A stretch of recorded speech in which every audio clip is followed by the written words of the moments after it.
Simple Sabotage Field Manual. Office of Strategic Services. OSS Reproduction Branch. Simple Sabotage Field Manual. Strategic Services.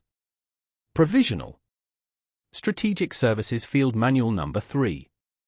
Office of Strategic Services. Washington, D.C. The 17th of January, 1944.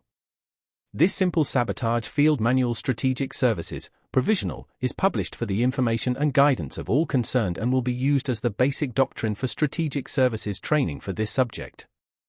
The contents of this manual should be carefully controlled and should not be allowed to come into unauthorized hands. The instructions may be placed in separate pamphlets or leaflets according to categories of operations but should be distributed with care and not broadly. They should be used as a basis of radio broadcasts only for local and special cases and as directed by the theater commander. AR 380-5, pertaining to handling of secret documents, will be complied with in the handling of this manual. 1. Introduction.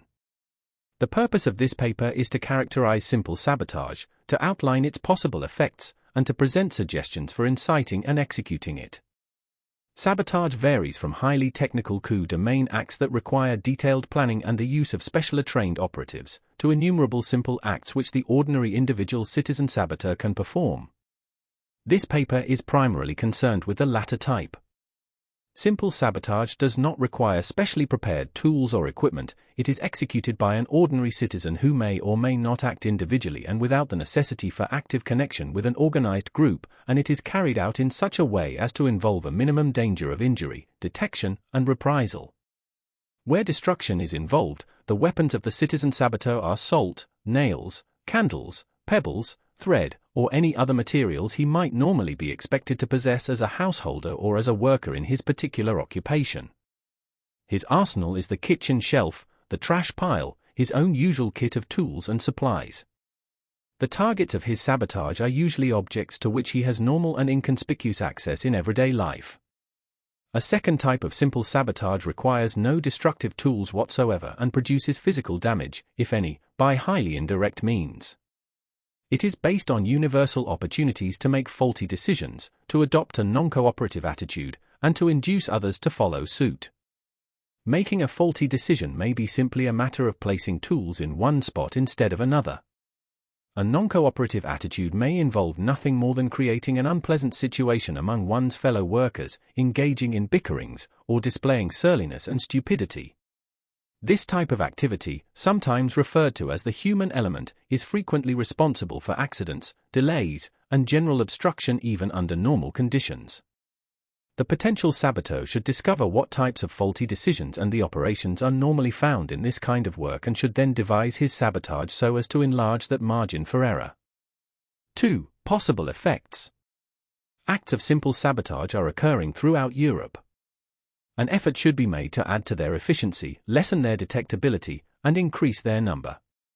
Acts of simple sabotage, multiplied by thousands of citizen saboteurs, can be an effective weapon against the enemy. Slashing tires, draining fuel tanks, starting fires, starting arguments, acting stupidly, short-circuiting electric systems, abrading machine parts will waste materials, manpower, and time. Occurring on a wide scale, simple sabotage will be a constant and tangible drag on the war effort of the enemy. Simple sabotage may also have secondary results of more or less value. Widespread practice of simple sabotage will harass and demoralize enemy administrators and police. Further, success may embolden the citizen saboteur eventually to find colleagues who can assist him in sabotage of greater dimensions. Finally, the very practice of simple sabotage by natives in enemy or occupied territory may make these individuals identify themselves actively with the United Nations war effort and encourage them to assist openly in periods of Allied invasion and occupation. 3. Motivating the saboteur. To incite the citizen to the active practice of simple sabotage and to keep him practicing that sabotage over sustained periods is a special problem. Simple sabotage is often an act which the citizen performs according to his own initiative and inclination. Acts of destruction do not bring him any personal gain and may be completely foreign to his habitually conservationist attitude toward materials and tools. Purposeful stupidity is contrary to human nature. He frequently needs pressure, stimulation or assurance, and information and suggestions regarding feasible methods of simple sabotage. 1. Personal motives. A. The ordinary citizen very probably has no immediate personal motive for committing simple sabotage.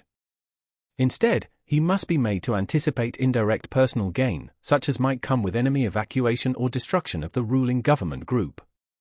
Gain should be stated as specifically as possible for the area addressed. Simple sabotage will hasten the day when Commissioner X and his deputies Y and Z will be thrown out, when particularly obnoxious decrees and restrictions will be abolished, when food will arrive, and so on.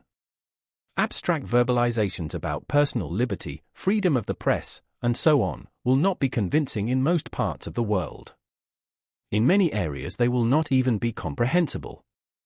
B. Since the effect of his own acts is limited, the saboteur may become discouraged unless he feels that he is a member of a large, though unseen, group of saboteurs operating against the enemy or the government of his own country and elsewhere. This can be conveyed indirectly. Suggestions which he reads and hears can include observations that a particular technique has been successful in this or that district. Even if the technique is not applicable to his surroundings, another's success will encourage him to attempt similar acts. It also can be conveyed directly. Statements praising the effectiveness of simple sabotage can be contrived which will be published by white radio, freedom stations, and the subversive press. Estimates of the proportion of the population engaged in sabotage can be disseminated.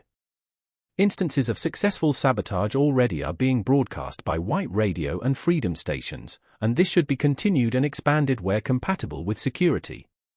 C. More important than A or B would be to create a situation in which the citizen saboteur acquires a sense of responsibility and begins to educate others in simple sabotage.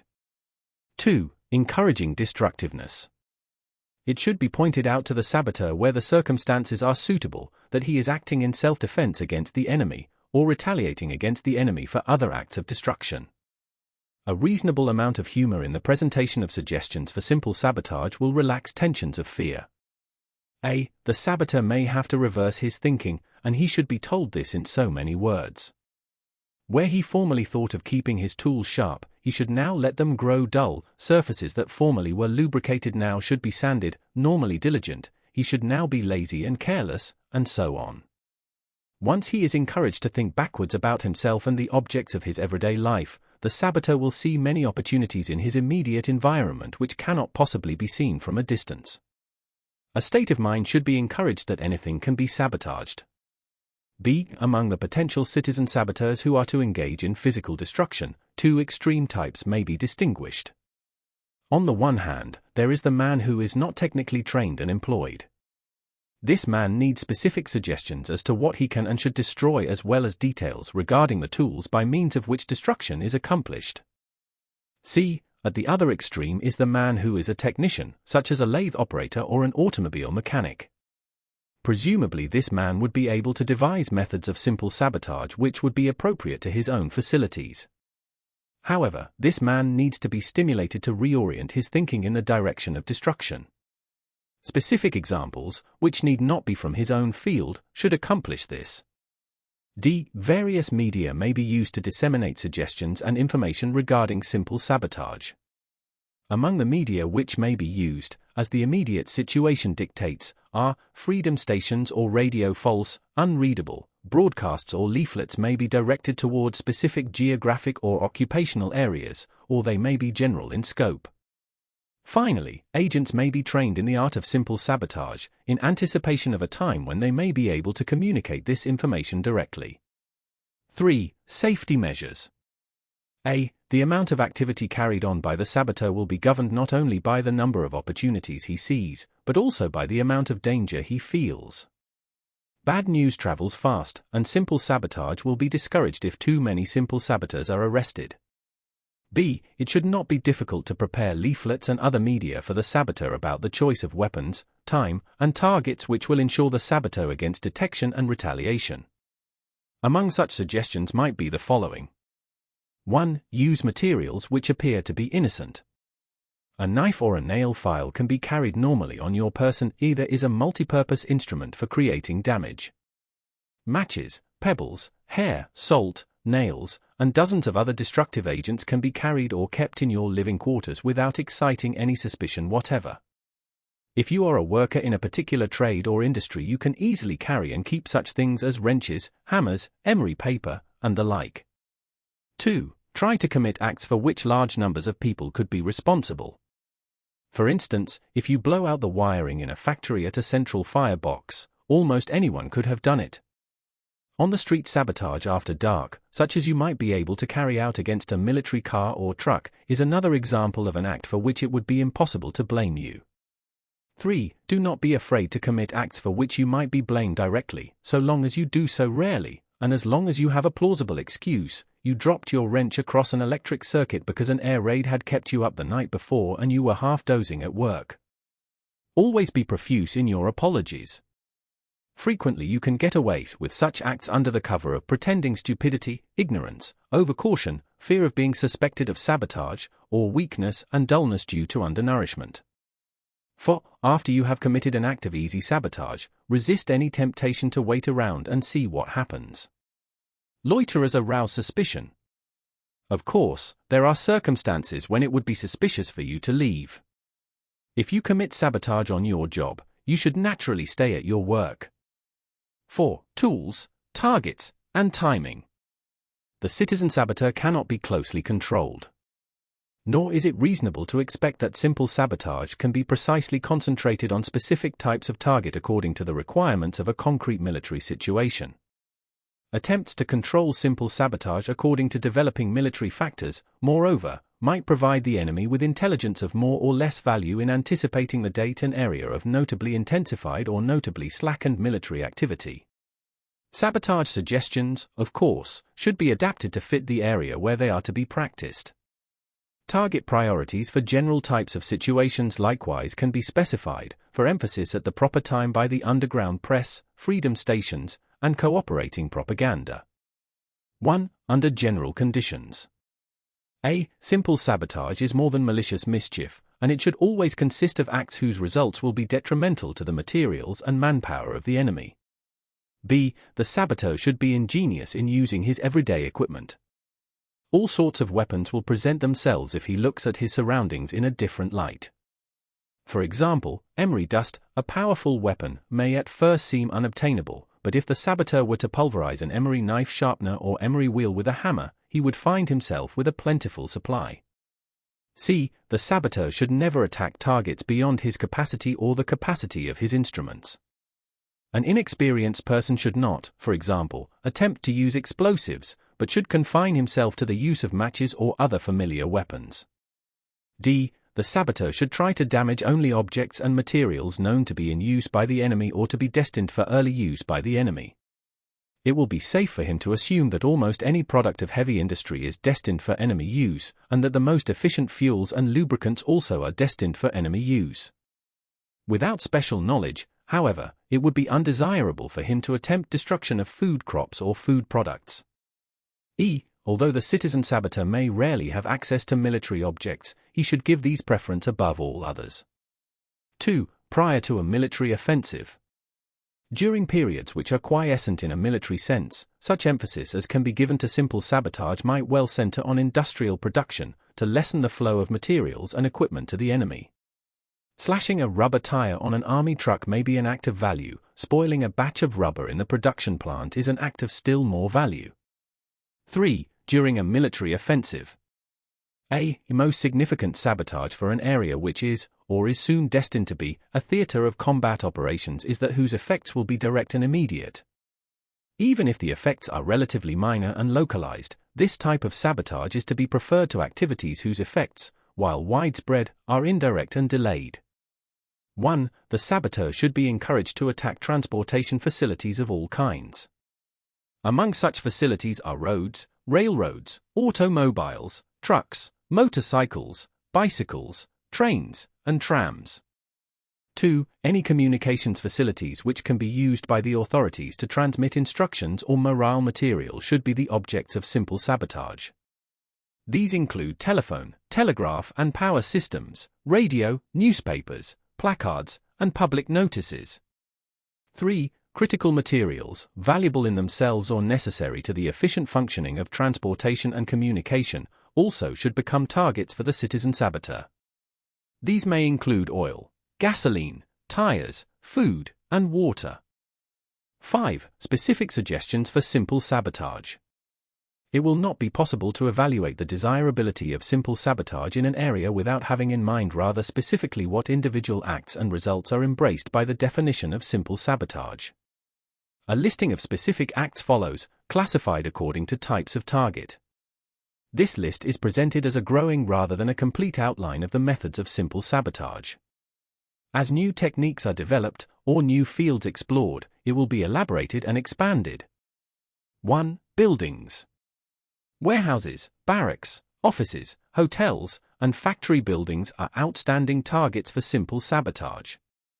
They are extremely susceptible to damage, especially by fire. They offer opportunities to such untrained people as janitors, charwomen, and casual visitors, and, when damaged, they present a relatively large handicap to the enemy. Fires can be started wherever there is an accumulation of inflammable material. Warehouses are obviously the most promising targets, but incendiary sabotage need not be confined to them alone. 1. Whenever possible, arrange to have the fire start after you have gone away. Use a candle and paper combination, setting it as close as possible to the inflammable material you want to burn. From a sheet of paper, tear a strip 3 or 4 centimeters wide and wrap it around the base of the candle 2 or 3 times. Twist more sheets of paper into loose ropes and place them around the base of the candle. When the candle flame reaches the encircling strip, it will be ignited and in turn will ignite the surrounding paper.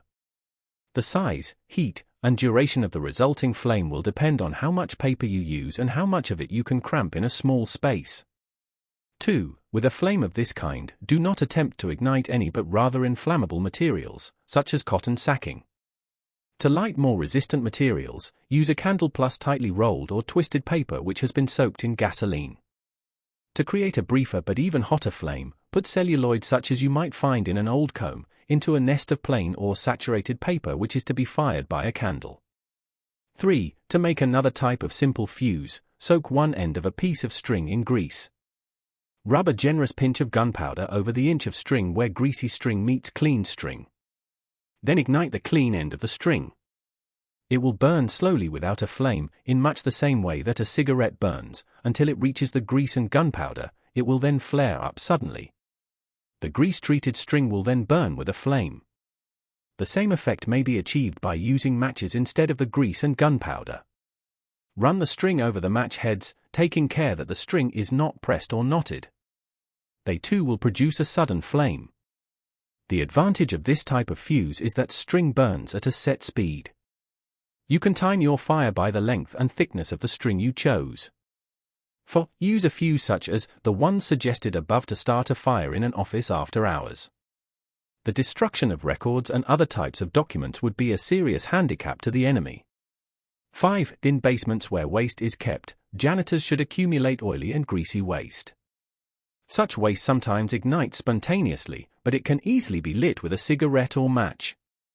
If you are a janitor on night duty, you can be the first to report the fire, but don't report it too soon.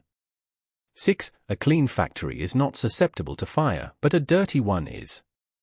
Workers should be careless with refuse and janitors should be inefficient in cleaning. If enough dirt and trash can be accumulated, an otherwise fireproof building will become inflammable. 7. Where illuminating gas is used in a room which is vacant at night, shut the windows tightly, turn on the gas, and leave a candle burning in the room, closing the door tightly behind you. After a time, the gas will explode, and a fire may or may not follow. Water and miscellaneous. 1. Ruin warehouse stock by setting the automatic sprinkler system to work.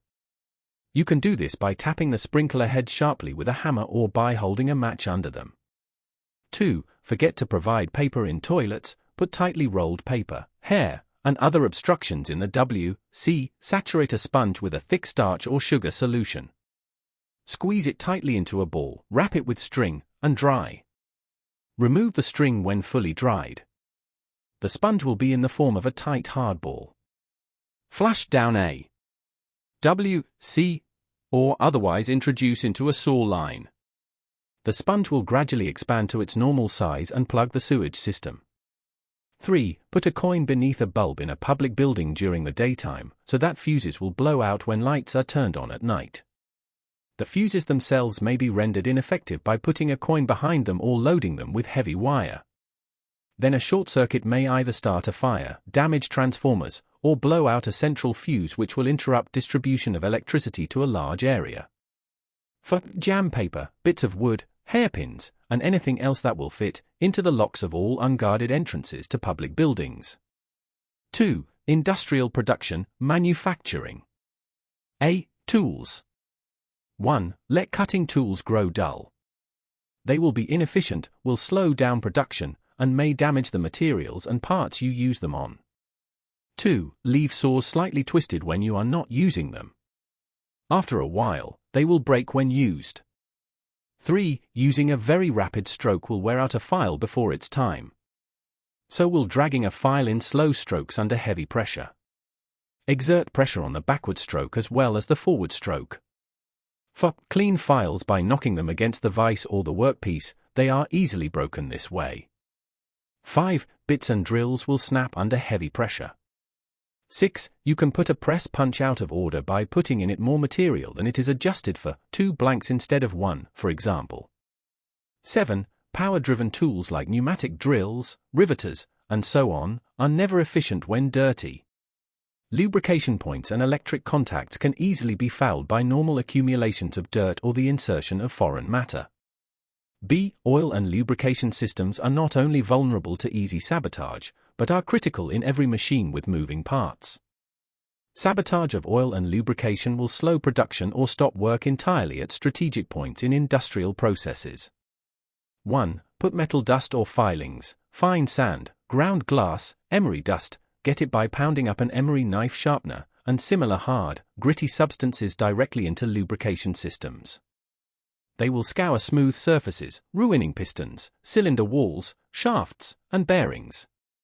They will overheat and stop motors which will need overhauling, new parts, and extensive repairs. Such materials, if they are used, should be introduced into lubrication systems past any filters which otherwise would strain them out. 2. You can cause wear on any machine by uncovering a filter system, poking a pencil or any other sharp object through the filter mesh, then covering it up again. Or, if you can dispose of it quickly, simply remove the filter. 3. If you cannot get at the lubrication system or filter directly, you may be able to lessen the effectiveness of oil by diluting it in storage. In this case, almost any liquid will do which will thin the oil. A small amount of sulfuric acid, varnish, water glass, or linseed oil will be especially effective. For using a thin oil where a heavy oil is prescribed will break down a machine or heat up a moving shaft so that it will freeze and stop. 5. Put any clogging substance into lubrication systems or, if it will float, into stored oil. Twisted combings of human hair, pieces of string, dead insects, and many other common objects will be effective in stopping or hindering the flow of oil through feed lines and filters. 6. Under some circumstances, you may be able to destroy oil outright rather than interfere with its effectiveness, by removing stop plugs from lubricating systems or by puncturing the drums and cans in which it is stored.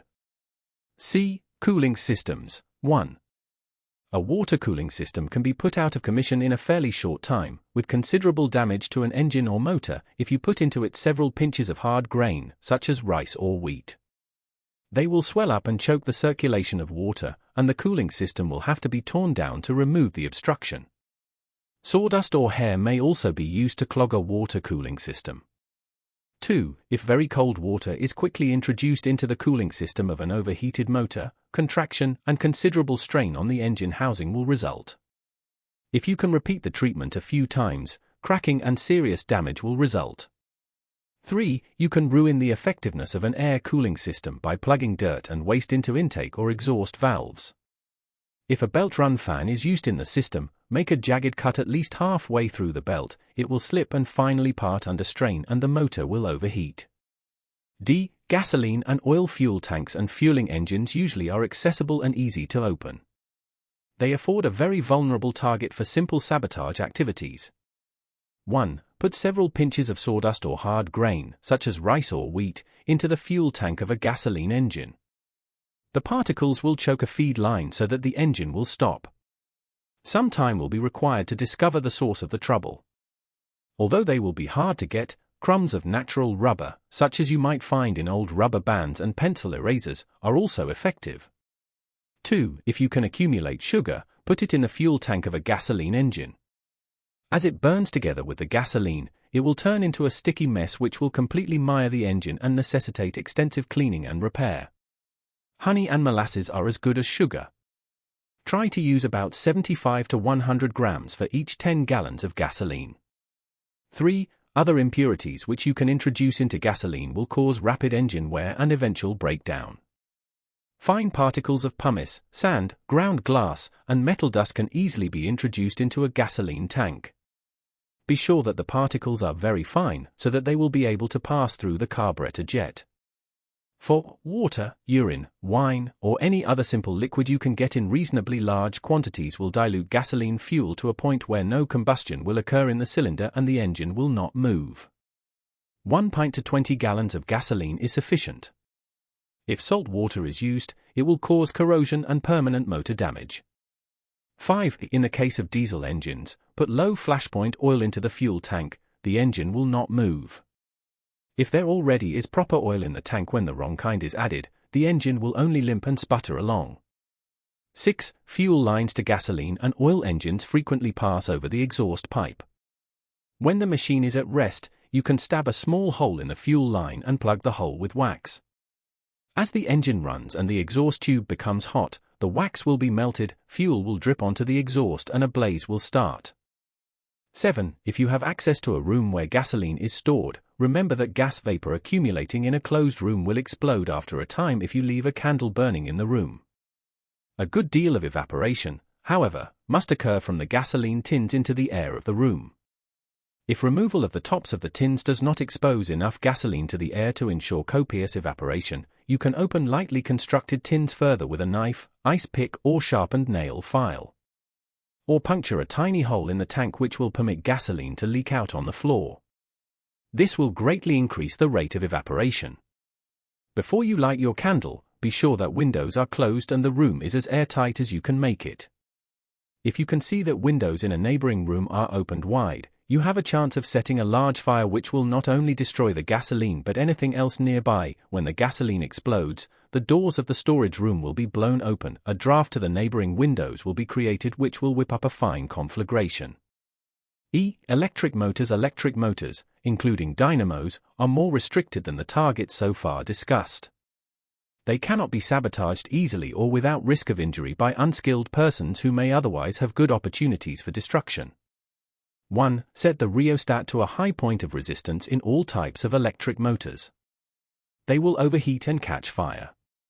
2. Adjust the overload relay to a very high value beyond the capacity of the motor. Then overload the motor to a point where it will overheat and break down. 3. Remember that dust, dirt, and moisture are enemies of electrical equipment. Spill dust and dirt onto the points where the wires in electric motors connect with terminals, and onto insulating parts. Inefficient transmission of current and, in some cases, short circuits will result. Wet generator motors to produce short circuits. Accidentally bruise the insulation on wire, loosen nuts on connections, make faulty splices and faulty connections in wiring, to waste electric current and reduce the power of electric motors, the power output, or cause short-circuiting in direct current motors, loosen or remove commutator holding rings. Sprinkle carbon, graphite, or metal dust on commutators. Put a little grease or oil at the contact points of commutators. Where commutator bars are close together, bridge the gaps between them with metal dust, or sawtooth their edges with a chisel so that the teeth on adjoining bars meet or nearly meet and current can pass from one to the other. 6. Put a piece of finely grained emery paper half the size of a postage stamp in a place where it will wear away rotating brushes. The emery paper and the motor will be destroyed in the resulting fire. 7. Sprinkle carbon, graphite, or metal dust on slip rings so that the current will leak or short circuits will occur.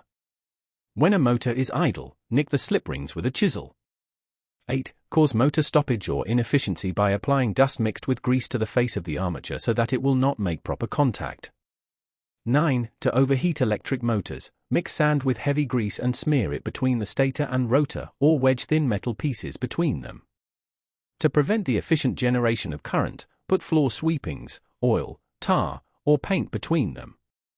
10. In motors using three-phase current, deeply nick one of the lead-in wires with a knife or file when the machine is at rest, or replace one of the 3 fuses with a blown-out fuse. In the first case, the motor will stop after running a while, and in the second, it will not start. F. Transformers. 1. Transformers of the oil-filled type can be put out of commission if you pour water, salt water, machine tool coolant, or kerosene into the oil tank. 2. In air-cooled transformers, block the ventilation by piling debris around the transformer. 3. In all types of transformers, throw carbon, graphite or metal dust over the outside bushings and other exposed electrical parts. G. Turbines for the most part are heavily built, stoutly housed, and difficult of access. Their vulnerability to simple sabotage is very low. 1. After inspecting or repairing a hydro turbine, fasten the cover insecurely so that it will blow off and flood the plant with water. A loose cover on a steam turbine will cause it to leak and slow down. 2. In water turbines, insert a large piece of scrap iron in the head of the penstock, just beyond the screening, so that water will carry the damaging material down to the plant equipment. 3. When the steam line to a turbine is opened for repair, put pieces of scrap iron into it, to be blasted into the turbine machinery when steam is up again. 4. Create a leak in the line feeding oil to the turbine, so that oil will fall on the hot steam pipe and cause a fire. H. Boilers. 1. Reduce the efficiency of steam boilers any way you can. Put too much water in them to make them slow starting, or keep the fire under them low to keep them inefficient.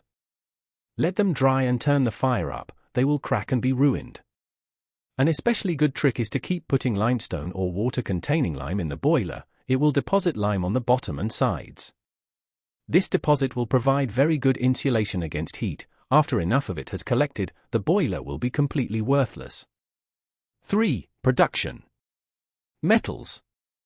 A. Iron and steel. 1. Keep blast furnaces in a condition where they must be frequently shut down for repair.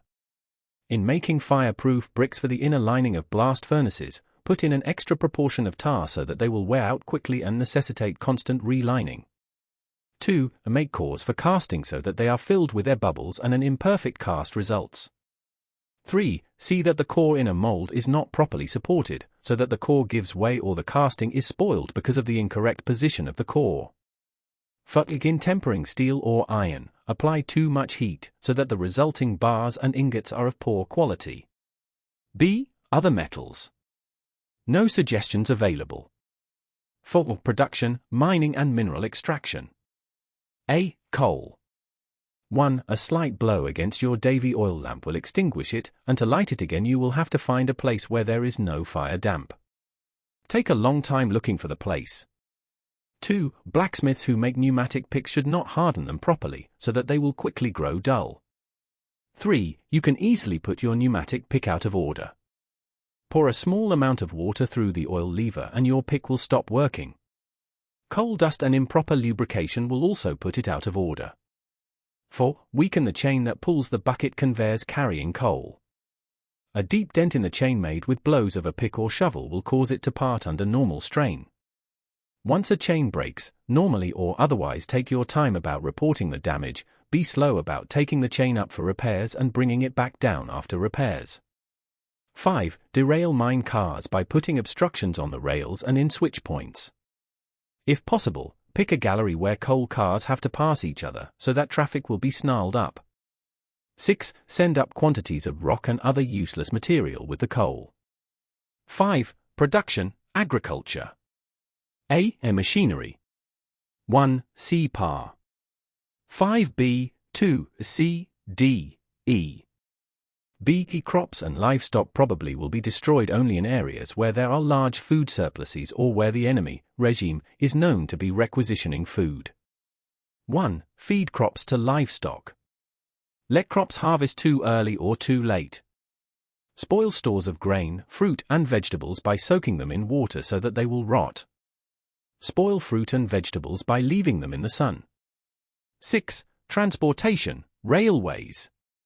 A. Passengers. 1. Make train travel as inconvenient as possible for enemy personnel. Make mistakes in issuing train tickets, leaving portions of the journey uncovered by the ticket book. Issue 2 tickets for the same seat in the train, so that an interesting argument will result near train time. Instead of issuing printed tickets, write them out slowly by hand, prolonging the process until the train is nearly ready to leave or has left the station. On station bulletin boards announcing train arrivals and departures, see that false and misleading information is given about trains bound for enemy destinations. 2. In trains bound for enemy destinations, attendants should make life as uncomfortable as possible for passengers. See that the food is especially bad, take up tickets after midnight, call all station stops very loudly during the night, handle baggage as noisily as possible during the night, and so on. 3. See that the luggage of enemy personnel is mislaid or unloaded at the wrong stations. Switch address labels on enemy baggage. 4. Engineers should see that trains run slow or make unscheduled stops for plausible reasons. B. Switches, signals and routing. 1. Exchange wires in switchboards containing signals and switches, so that they connect to the wrong terminals. 2. Loosen pushrods so that signal arms do not work. Break signal lights, exchange the colored lenses on red and green lights. 3. Spread and spike switch points in the track so that they will not move, or place rocks or close-packed dirt between the switch points. 4. Sprinkle rock salt or ordinary salt profusely over the electrical connections of switch points and on the ground nearby. When it rains, the switch will be short-circuited. 5. See that cars are put on the wrong trains. Remove the labels from cars needing repair and put them on cars in good order. Leave couplings between cars as loose as possible. C. Roadbeds and open track. 1. On a curve, take the bolts out of the tie plates connecting to sections of the outside rail, and scoop away the gravel, cinders, or dirt for a few feet on each side of the connecting joint. 2. If by disconnecting the tie plate at a joint and loosening sleeper nails on each side of the joint, it becomes possible to move a sections of rail, spread 2 sections of rail and drive a spike vertically between them. D. Oil and lubrication. 1. C5B, 2. B. 2. Squeeze lubricating pipes with pincers or dent them with hammers, so that the flow of oil is obstructed. E. Cooling systems. 1. C5B, 2. C. F. Gasoline and oil fuel. 1. C5B, 2. D. G. Electric motors. 1. C5B, 2. E. and F. H. Boilers. 1. C5B, 2. H. 2. After inspection, put heavy oil or tar in the engine's boilers, or put half a kilogram of soft soap into the water in the tender. 1. Brakes and miscellaneous. 1. Engines should run at high speeds and use brakes excessively at curves and on downhill grades. 2. Punch holes in air brake valves or water supply pipes. 3. In the last car of a passenger train or a front car of a freight, remove the wadding from a journal box and replace it with oily rags. 7. Transportation, automotive. A. Roads. Damage to roads, 3. Below, is slow, and therefore impractical as a D-Day or near D-Day activity. 1. Change signposts at intersections and forks. The enemy will go the wrong way and it may be miles before he discovers his mistakes. In areas where traffic is composed primarily of enemy autos, trucks, and motor convoys of various kinds, remove danger signals from curves and intersections. 2. When the enemy asks for directions, give him wrong information. Especially when enemy convoys are in the neighborhood, truck drivers can spread rumors and give false information about bridges being out, ferries closed, and detours lying ahead. 3. If you can start damage to a heavily traveled road, passing traffic and the elements will do the rest. Construction gangs can see that too much sand or water is put in concrete or that the road foundation has soft spots. Anyone can scoop ruts in asphalt and macadam roads which turn soft in hot weather. Passing trucks will accentuate the ruts to a point where substantial repair will be needed. Dirt roads also can be scooped out. If you are a road laborer, it will be only a few minutes' work to divert a small stream from a sluice so that it runs over and eats away the road. 4. Distribute broken glass, nails, and sharp rocks on roads to puncture tires. B. Passengers. 1. Bus driver can go past the stop where the enemy wants to get off. Taxi drivers can waste the enemy's time and make extra money by driving the longest possible route to his destination. C. Oil and lubrication. 1. C5B, 2B. 2. Disconnect the oil pump. This will burn out the main bearings in less than 50 miles of normal driving. D. Radiator. 1. C5B, 2C. E. A fuel. 1. C5B, 2D. F. Battery and ignition. 1. Jam bits of wood into the ignition lock, loosen or exchange connections behind the switchboard, put dirt in spark plugs, damage distributor points. 2. Turn on the lights in parked cars so that the battery will run down. 3. Mechanics can ruin batteries in a number of undetectable ways. Take the valve cap off a cell, and drive a screwdriver slantwise into the exposed water vent, shattering the plates of the cell. No damage will show when you put the cap back on. Iron or copper filings put into the cells, i.e., dropped into the acid, will greatly shorten its life. Copper coins or a few pieces of iron will accomplish the same and more slowly. 100 to 150 cubic centimeters of vinegar in each cell greatly reduces the life of the battery, but the odor of the vinegar may reveal what has happened. G. Gears. 1. Remove the lubricant from or put too light a lubricant in the transmission and other gears. 2. In trucks, tractors, and other machines with heavy gears, fix the gear case insecurely, putting bolts in only half the bolt holes. The gears will be badly jolted in use and will soon need repairs. H. Tires. 1. Slash or puncture tires of unguarded vehicles. Put a nail inside a matchbox or other small box, and set it vertically in front of the back tire of a stationary car. When the car starts off, the nail will go neatly through the tire. 2. It is easy to damage a tire in a tire repair shop. In fixing flats, spill glass, benzene, caustic soda, or other material inside the casing which will puncture or corrode the tube. If you put a gummy substance inside the tube, the next flat will stick the tube to the casing and make it unusable. Or, when you fix a flat tire, you can simply leave between the tube and the casing the object which caused the flat in the first place. 3. In assembling a tire after repair, pump the tube up as fast as you can. Instead of filling out smoothly, it may crease, in which case it will wear out quickly. Or, as you put a tire together, see if you can pinch the tube between the rim of the tire and the rim of the wheel, so that a blowout will result. In putting air into tires, see that they are kept below normal pressure, so that more than an ordinary amount of wear will result. In filling tires on double wheels, inflate the inner tire to a much higher pressure than the outer one. Both will wear out more quickly this way. Badly aligned wheels also wear tires out quickly. You can leave wheels out of alignment when they come in for adjustment, or you can spring them out of true with a strong kick, or by driving the car slowly and diagonally into a curb.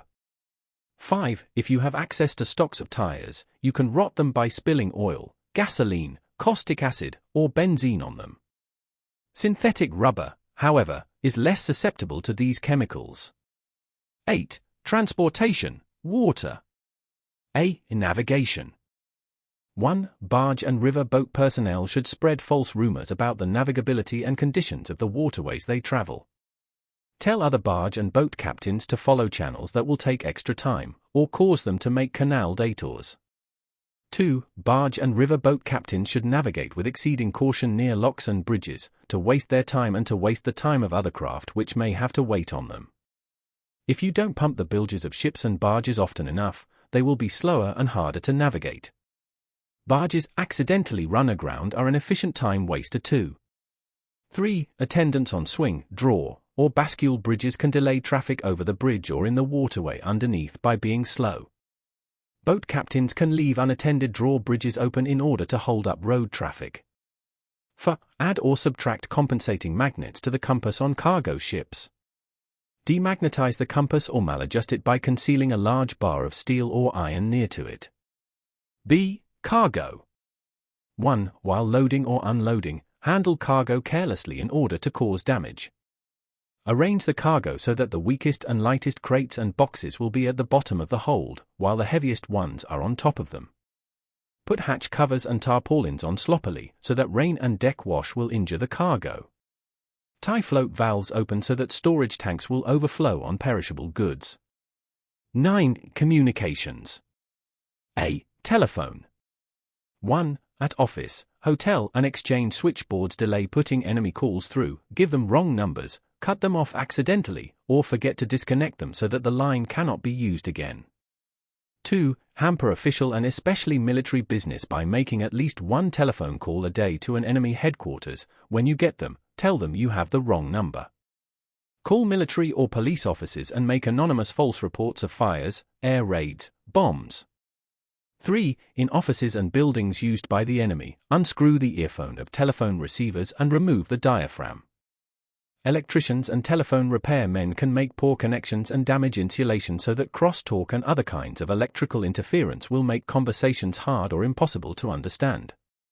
4. Put the batteries under automatic switchboards out of commission by dropping nails, metal filings, or coins into the cells. If you can treat half the batteries in this way, the switchboard will stop working. A whole telephone system can be disrupted if you can put 10% of the cells in half the batteries of the central battery room out of order. B. Telegraph. 1. Delay the transmission and delivery of telegrams to enemy destinations. 2. Garble telegrams to enemy destinations so that another telegram will have to be sent or a long-distance call will have to be made. Sometimes it will be possible to do this by changing a single letter in a word, for example, changing minimum to maximum, so that the person receiving the telegram will not know whether minimum or maximum is meant. C. Transportation lines. 1. Cut telephone and telegraph transmission lines. Damage insulation on power lines to cause interference. D. Mail. 1. Post office employees can see to it that enemy mail is always delayed by 1 day or more, that it is put in wrong sacks, and so on. E. Motion pictures. 1. Projector operators can ruin newsreels and other enemy propaganda films by bad focusing, speeding up or slowing down the film and by causing frequent breakage in the film. 2. Audiences can ruin enemy propaganda films by applauding to drown the words of the speaker, by coughing loudly, and by talking. 3. Anyone can break up a showing of an enemy propaganda film by putting 2 or 3 dozen large moths in a paper bag. Take the bag to the movies with you, put it on the floor in an empty section of the theater as you go in and leave it open. The moths will fly out and climb into the projector beam, so that the film will be obscured by fluttering shadows. F. Radio. 1. Station engineers will find it quite easy to overmodulate transmissions of talks by persons giving enemy propaganda or instructions, so that they will sound as if they were talking through a heavy cotton blanket with a mouthful of marbles. 2. In your own apartment building, you can interfere with radio reception at times when the enemy wants everybody to listen. Take an electric light plug off the end of an electric light cord, take some wire out of the cord and tie it across 2 terminals of a 2-prong plug or 3 terminals of a 4-prong plug. Then take it around and put it into as many wall and floor outlets as you can find. Each time you insert the plug into a new circuit, you will blow out a fuse and silence all radios running on power from that circuit until a new fuse is put in. 3. Damaging insulation on any electrical equipment tends to create radio interference in the immediate neighborhood, particularly on large generators, neon signs, fluorescent lighting, X-ray machines, and power lines. If workmen can damage insulation on a high-tension line near an enemy airfield, they will make ground-to-plane radio communications difficult and perhaps impossible during long periods of the day. 10. Electric power. A. Turbines, electric motors, transformers. 1. C5B, 2, E, F, and G. B. Transmission lines. 1. Linesmen can loosen and dirty insulators to cause power leakage. It will be quite easy, too, for them to tie a piece of very heavy string several times back and forth between 2 parallel transmission lines, winding it several turns around the wire each time. Beforehand, the string should be heavily saturated with salt and then dried. When it rains, the string becomes a conductor, and a short circuit will result. 11. General interference with organizations and production. A. Organizations and conferences. 1. Insist on doing everything through the channels. Never permit shortcuts to be taken in order to expedite decisions. 2. Make speeches. Talk as frequently as possible and at great length. Illustrate your point by long anecdotes and accounts of personal experiences. Never hesitate to make a few appropriate patriotic comments. 3. When possible, refer all matters to committees for further study and consideration. Attempt to make the committees as large as possible, never less than 5. 4. Bring up irrelevant issues as frequently as possible. 5. Haggle over precise wordings of communications, minutes, resolutions. 6. Refer back to matters decided upon at the last meeting and attempt to reopen the question of the advisability of that decision. 7. Advocate caution. Be reasonable and urge your fellow conferees to be reasonable and avoid haste which might result in embarrassments or difficulties later on. 8. Be worried about the propriety of any decision. Raise the question of whether such action as is contemplated lies within the jurisdiction of the group or whether it might conflict with the policy of some higher echelon. B. Managers and supervisors. 1. Demand written orders. 2. Misunderstand orders. Ask endless questions or engage in long correspondence about such orders. Quibble over them when you can. 3. Do everything possible to delay the delivery of orders. Even though parts of an order may be ready beforehand, don't deliver it until it is completely ready. 4. Don't order new working materials until your current stocks have been virtually exhausted, so that the slightest delay in filling your order will mean a shutdown. 5. Order high-quality materials which are hard to get. If you don't get them, argue about it. Warn that inferior materials will mean inferior work. 6. In making work assignments, always sign out the unimportant jobs first. See that the important jobs are assigned to inefficient workers of poor machines. 7. Insist on perfect work in relatively unimportant products, send back for refinishing those which have the least flaw. Approve other defective parts whose flaws are not visible to the naked eye. 8. Make mistakes in routing so that parts and materials will be sent to the wrong place in the plant. 9. When training new workers, give incomplete or misleading instructions. 10. To lower morale and with it, production, be pleasant to inefficient workers, give them undeserved promotions. Discriminate against efficient workers, complain unjustly about their work. 11. Hold conferences when there is more critical work to be done. 12. Multiply paperwork in plausible ways. Start duplicate files. 13. Multiply the procedures and clearances involved in issuing instructions, pay checks, and so on. See that 3 people have to approve everything where 1 would do. 14. Apply all regulations to the last letter. See office workers. 1. Make mistakes in quantities of material when you are copying orders. Confuse similar names. Use wrong addresses. 2. Prolong correspondence with government bureaus. 3. Misfile essential documents. 4. In making carbon copies, make 1 too few, so that an extra copying job will have to be done. 5. Tell important callers the boss is busy or talking on another telephone. 6. Hold up mail until the next collection. 7. Spread disturbing rumors that sound like inside dope. D. Employees. 1. Work slowly. Think out ways to increase the number of movements necessary on your job. Use a light hammer instead of a heavy one. Try to make a small wrench do when a big one is necessary. Use little force where considerable force is needed, and so on. 2. Contrive as many interruptions to your work as you can when changing the material on which you are working, as you would on a lathe or punch. Take needless time to do it. If you are cutting, shaping or doing other measured work, measure dimensions twice as often as you need to. When you go to the lavatory, spend a longer time there than is necessary. Forget tools so that you will have to go back after them. 3. Even if you understand the language, pretend not to understand instructions in a foreign tongue. 4. Pretend that instructions are hard to understand, and ask to have them repeated more than once. Or pretend that you are particularly anxious to do your work, and pester the foreman with unnecessary questions. 5. Do your work poorly and blame it on bad tools, machinery, or equipment. Complain that these things are preventing you from doing your job right. 6. Never pass on your skill and experience to a new or less skillful worker. 7. Snarl up administration in every possible way. Fill out forms illegibly so that they will have to be done over, make mistakes or omit requested information in forms. 8. If possible, join or help organize a group for presenting employee problems to the management. See that the procedures adopted are as inconvenient as possible for the management, involving the presence of a large number of employees at each presentation, entailing more than one meeting for each grievance, bringing up problems which are largely imaginary, and so on. 9. Misroute materials. 10. Mix good parts with unusable scrap and rejected parts. 12. General devices for lowering morale and creating confusion. A. Give lengthy and incomprehensible explanations when questioned. B. Report imaginary spies or danger to the Gestapo or police. C. Act stupid. D. Be as irritable and quarrelsome as possible without getting yourself into trouble.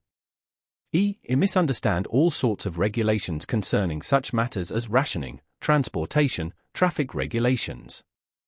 F. Complain against ersatz materials. G. In public treat Axis nationals or Quislings coldly. H. Stop all conversation when Axis nationals or Quislings enter a cafe. 1. Cry and sob hysterically at every occasion, especially when confronted by government clerks. J. Boycott all movies, entertainments, concerts, newspapers which are in any way connected with the Quisling authorities. K. Do not cooperate in salvage schemes.